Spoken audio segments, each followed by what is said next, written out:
और ये जायसी का जन्म कब हुआ है? 1492 और तुलसीदास जी का 1532 और इनका सूरदास का, हाँ ऐसे। अब एक चीज और, ये जो आपने ज्ञानाश्रयी और प्रेमाश्रयी शाखा वगैरह ये जो लिखी हैं,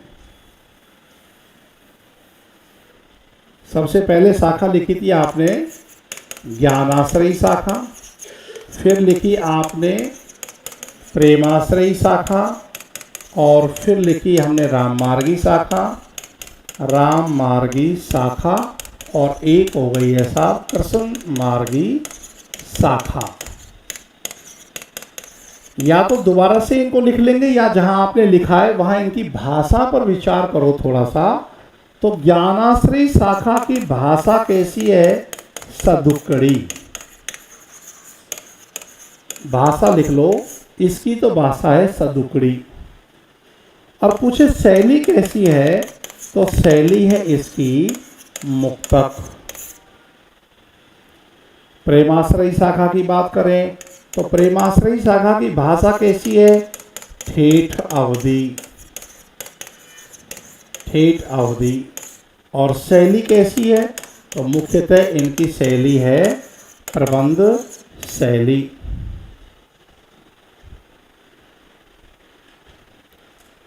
जो राममार्गी शाखा है इसकी भाषा साहित्यिक अवधि है, ठेठ अवधि नहीं कहेंगे। साहित्यिक अवधि वो होती है जो कि तत्सम प्रधान साहित्यिक अवधि है। और इसकी शैली, तो मुख्य शैली इसकी प्रबंध है। ये अलग बात है कि जो तुलसीदास हैं समन्वय के कवि हैं, तो इन्होंने मुक्तक शैली में भी लिखा है, ब्रज भाषा में भी लिखा है, लेकिन प्रधान जो उनकी शैली है वो प्रबंध शैली ही है।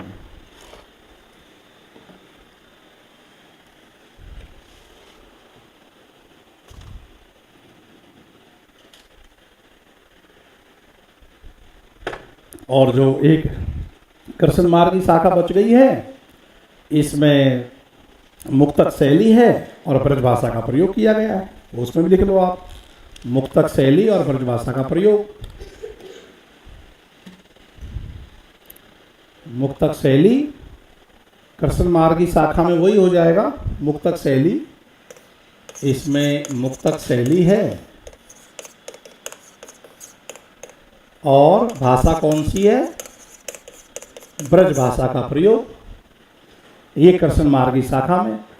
तो भक्ति काल की दो शाखा प्रबंध को लेकर चलती है और दो शाखा मुक्तक को लेकर चलती है। भक्ति काल की दो शाखा जिन्होंने अवधि में लिखा है वो कौन कौन सी शाखा है? बोलो। एक तो प्रेमाश्रयी, एक राम मार्गी। लेकिन क्या दोनों की अवधि में अंतर है? बिल्कुल है। एक तो ठेठ अवधि है, ग्रामीण अवधि जिसे कहते हैं, जिसमें तद्भव और देशज शब्दावली आएगी। एक साहित्यिक अवधि है, और साहित्यिक अवधि तो वो है जो तत्सम प्रधान संस्कृत निष्ठ अवधि को साथ में लेकर चलिए, वो तुलसीदास की है। ये है। अच्छा, अब आप ये कहोगे कि ये तो भक्ति काल की सब शाखाओं की भाषा आपने बता दिया, लेकिन आपने ये तो बताया ही नहीं कि आदिकाल की भाषा क्या है। तो आदिकाल की मुख्य भाषा क्या है? अपभ्रंश। आदिकाल की मुख्य भाषा अपभ्रंश है। लो ना, कोष्टक बना के लिख लो आराम से, नोट लगा के। आदिकाल की मुख्य भाषा अपभ्रंश है। अपभ्रंश का शाब्दिक अर्थ है बिगड़ा हुआ, बिगड़ा हुआ, बिगड़ी हुई। और रेखता का, और पूछते हैं रेखता का शाब्दिक अर्थ है गिरा हुआ। तो भाषा विज्ञान की क्लास में बात करेंगे उन टॉपिकों की। यहाँ ये लिख लो कि इसकी भाषा है अपभ्रंश है। आदिकाल की मुख्य भाषा अपभ्रंश है। पूरा जैन साहित्य है, आपका सिद्ध साहित्य है, रासो साहित्य भी है। आप कहोगे फंस गए आप गुरुजी, रासो साहित्य नहीं है, वह तो डिंगल पिंगल भाषा में लिखा गया है। नहीं, डिंगल पिंगल भाषा नहीं होते, डिंगल पिंगल शैलियां हैं, डिंगल पिंगल भाषा नहीं है। और इस शैली का निर्माण भी दो भाषाओं के मेल से हुआ है। डिंगल हो चाहे पिंगल, दोनों के मूल में अपभ्रंश काम कर रही है। अपभ्रंश के साथ राजस्थानी मिला दो, डिंगल बन गया। अपभ्रंश के साथ ब्रजभाषा मिला दो, पिंगल बन गया। डिंगल पिंगल का निर्माण भी तो अपभ्रंश से हो रहा है ना। आदिकाल की मुख्य भाषा अपभ्रंश है, ये है।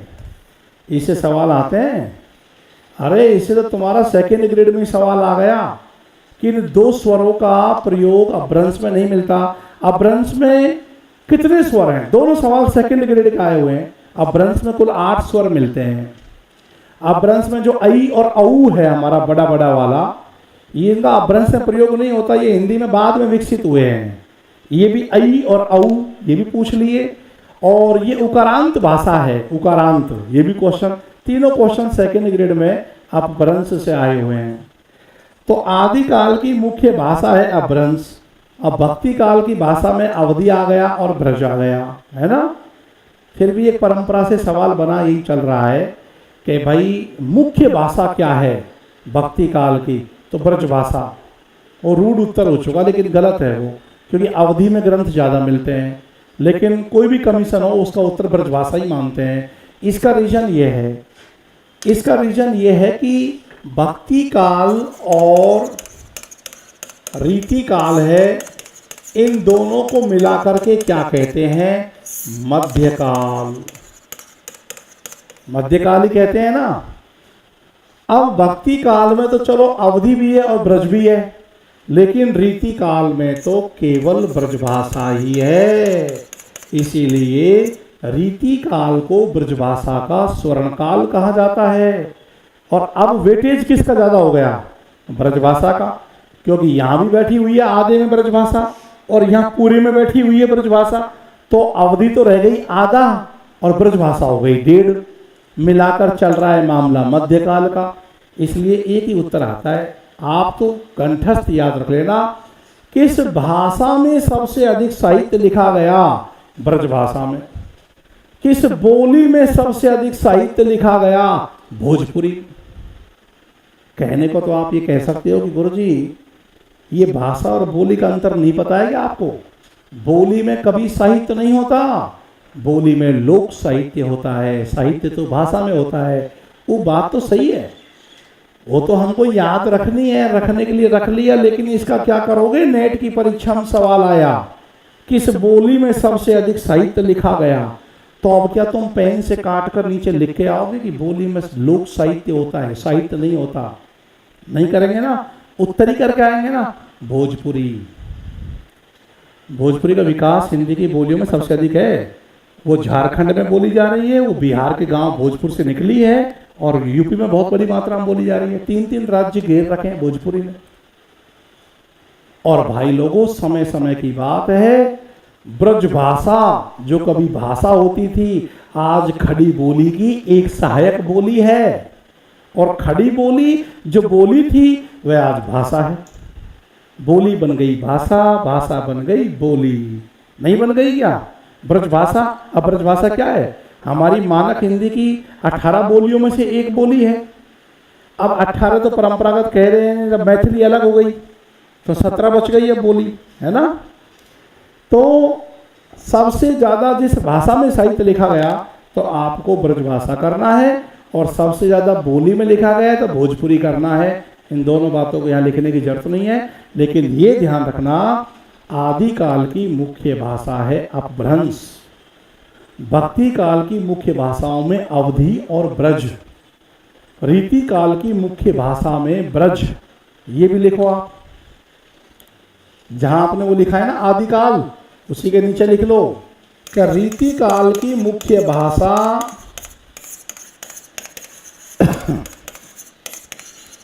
रीति काल की मुख्य भाषा ब्रजभाषा है।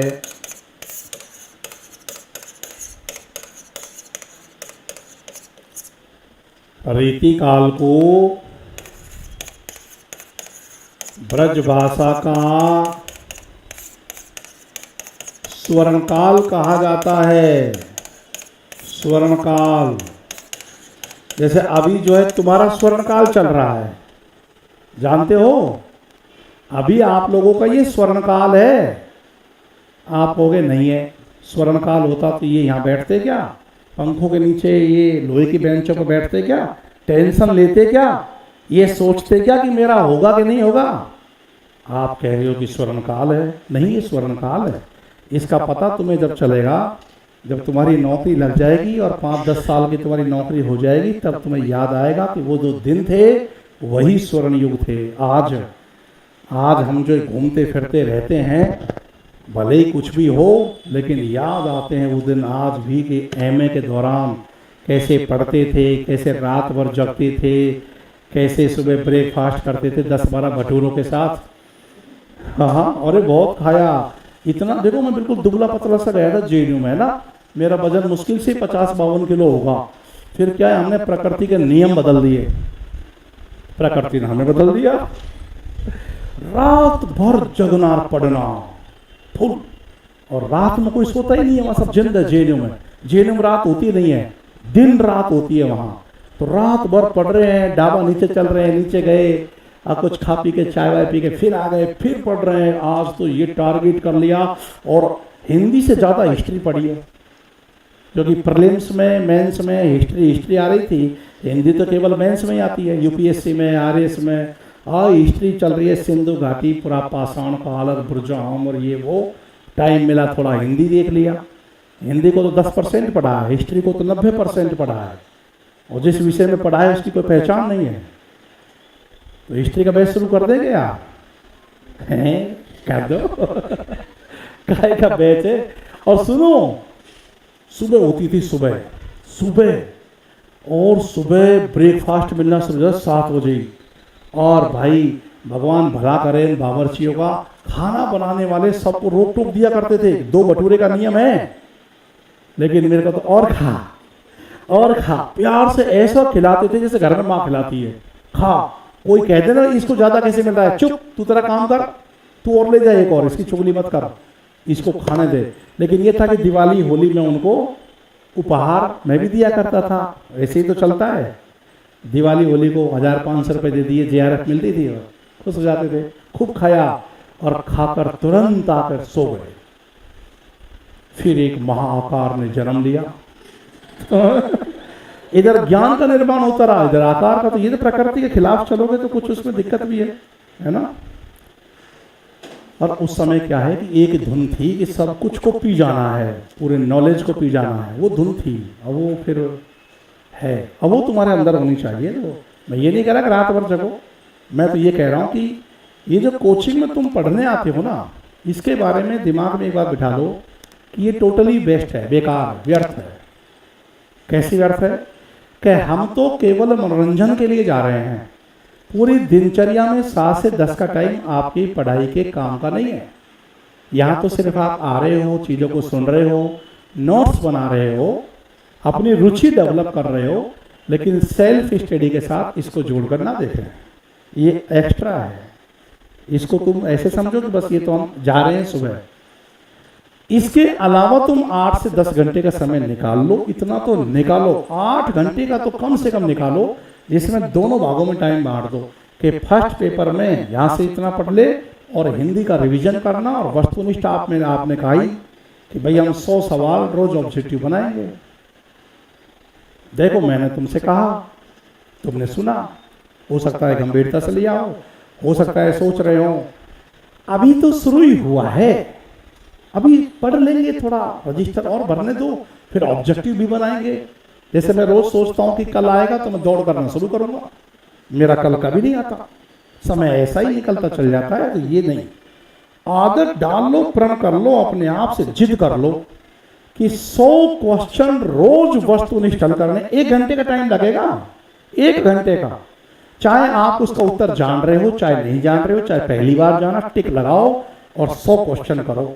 इसमें तुम्हारे अंदर इतना आत्मविश्वास आ जाएगा कि तुम्हारा कभी ये ना कि या सही है या सही है, और फिर एक करते हैं फिर उसमें नेगेटिव जाता है, उस सिस्टम ही खत्म हो जाएगा। तुम्हारा कॉमन सेंस तुम्हें वहां ले जाएगा जहां उसका बिल्कुल सही आंसर है। कि पूरे हिंदी में 8 से 10 हजार सवाल बनते हैं लास्ट, सब मिला जुला कर। एक दिन में 100 क्वेश्चन हल करते हो आप, तो एक महीने में आप 3000 सवाल हल कर रहे हो। फिर 3 कर लिया, 3 महीने में पूरे हल कर लिया आपने, फिर वापस उन्हीं को रिपीट कर लो ऐसे। और कम से कम 4-5 हजार तो मैंने आपको जो फोटोकॉपी आप लोगों के पास में हिंदी साहित्य के इतिहास के सवाल बनाए थे, 4-5 हजार सवाल तो उसी के अंदर है। फिर कोई गाइड ले आओ, नहीं आप पंकज को बोल देना आपके पास नहीं है तो वो आपको फोटोकॉपी करवा देगा, है हमारे पास भी नहीं, फोटोकॉपी करवा देते हैं, या आप करवा लेना। तो रोज के 100 सवाल हल करो। फिर कोई कंपटीशन किताब ले आओ, लास्ट ईयर्स के आरपीएससी के पेपर्स ले आओ, फिर उनको हल करो। परंतु 100 क्वेश्चन रोज की जिद बना लो, तुम्हारे अंदर इतना परिवर्तन आएगा, एक महीने के अंदर ही तुमको मालूम चल जाएगा कि ऑब्जेक्टिव सवालों की महत्ता क्या है। क्योंकि हम नोट्सों को तो रिविजन करते रहते हैं, कुछ तो अपने यहाँ भी टेस्ट हर सप्ताह में मैं आपका लूंगा, पर वो तो सप्ताह में एक ही लूंगा। मैं तो चाहता हूँ कि तुम रोज ही टेस्ट हल करो, है ना। तो इसकी आदत तो तुम, अब देखो घर पर तो कोई चेक करने तुम्हें आ नहीं रहा है, सिर्फ कह ही सकता हूँ। जैसे डॉक्टर मुझसे कहते हैं कि दौड़ घूम तेरे लिए अच्छा है, मैं उसको कहता हूँ कि साहब बिल्कुल घूमूंगा, लेकिन कभी नहीं घूमता, है ना। तो रीतिकाल की मुख्य भाषा ब्रज है, इसको तो रीतिकाल का स्वर्णकाल कहते हैं। अब थोड़ी देर के लिए जब भाषाओं की पूरी बात ही हो गई है, तो 1 मिनट के लिए आधुनिक काल बचा हमारा, है ना। अब जब हम आधुनिक काल की बात करते हैं तो इसमें पहला खंड कौन सा आता है? पहला खंड आता है इसमें भारतेंदु काल, और दूसरा खंड इसमें कौन सा आता है? द्विवेदी काल। और तीसरा खंड अभी लिखना नहीं है, ये तीसरा खंड कौन सा आता है? छायावाद। इसको तो मैं अलग से ही आपको समझाने वाला हूं, ये साहित्य इतिहास की परंपरा जब समाप्त हो जाएगी। अब भाषा की बात करें तो आधुनिक काल में भारतेंदु काल जैसे ही आता है, तो भारतेंदु ने कहा चलो मैं कुछ कविताएं लिखता हूँ खड़ी बोली में, फूलों का गुच्छा, बकरी, विलाप, कुछ रचनाएं उन्होंने लिखी, लेकिन मजा नहीं आया। भारतेंदु ने भी कविता की भाषा ब्रज भाषा ही मानी, इसलिए यहाँ भी कविता की भाषा ब्रज भाषा ही थी। हालांकि भारतेंदु ने एक अंतर कर दिया कि जो गद्य भी शुरू हो गया, आपको पता है भारतेंदु काल से गद्य भी शुरू हो गया, तो गद्य की भाषा तो उन्होंने कहा कि खड़ी बोली कर दूंगा मैं, कर दिया, खड़ी बोली बना दिया, लेकिन पद की भाषा तो ब्रज भाषा ही रही। और द्विवेदी काल में जब सरस्वती पत्रिका के संपादन कार्य 1903 में जुड़े थे महावीर प्रसाद द्विवेदी, हालांकि द्विवेदी काल तो 1900 में आ गया, तो महावीर प्रसाद द्विवेदी ने जिद पकड़ ली, और जिद ये थी कि भाई मैं किसी भी बोली में छाप सकता हूं आर्टिकल्स, कविताएं, लेकिन मैं ब्रज भाषा में कभी कुछ नहीं छपने दूंगा।